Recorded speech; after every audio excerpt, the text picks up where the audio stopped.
விடுதலை சிறுத்தைகள் கட்சி புதிய சேனல் ஒண்ணு தொடங்கியிருக்கு. விடுதலை சிறுத்தைகள் கட்சிக்காக திருமாவளவன் புதிய சேனல் ஆரம்பிக்க நினைச்சிருந்தாரு. அதுக்கான பணிகள்ல கடந்த ஒரு ஆண்டா மும்முரமா ஈடுபட்டு வந்தாரு. கடந்த பொங்கல் தினத்தன்னைக்கு ஒளிபரப்பு தொடங்குறதா இருந்தது. ஆனா ஒளிபரப்பு சில பிரச்சனைகளால ஒத்தி வைக்கப்பட்டுச்சு. தேர்தல் சமயத்துல டிவி சேனல் ஒளிபரப்ப தொடங்கினா நல்ல சப்போர்ட் கிடைக்கும் அப்படின்னு சில பேர் சொல்லியிருந்தாங்க. அதை தொடர்ந்து வர 14ஆம் தேதி அம்பேத்கர் பிறந்த நாள் அன்னைக்கு தன்னுடைய வெளிச்சம் சேனலை தொடங்க இருக்கிறாரு.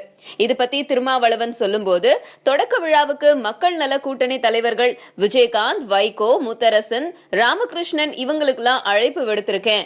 புதிய சேனலுக்கு வெளிச்சம் அப்படின்னு பெயர் வச்சிருக்கோம். தமிழக மக்களுடைய வாழ்வுல இருக்கிற இருள போக்கி வெளிச்சம் வர எங்க தொலைக்காட்சி சிறப்பா பணியாற்றும். எந்த கட்சிக்கும் ஜால்ரா அடிக்காம அனைத்து தரப்பு செய்திகளும் இடம்பெறும் சேனலா இது இருக்கும். விடுதலை சிறுத்தைகள் கட்சியோடைய நீண்ட கால கனவு இப்பதான் நிறைவேறி இருக்கு அப்படின்னு சொல்லியிருக்காரு. மக்கள் நல கூட்டணியில ஏற்கனவே விஜயகாந்த் கிட்ட கேப்டன் டிவி இருக்கு. இப்போ அந்த வரிசையில வெளிச்சம் டிவியும் இணைய போகுது.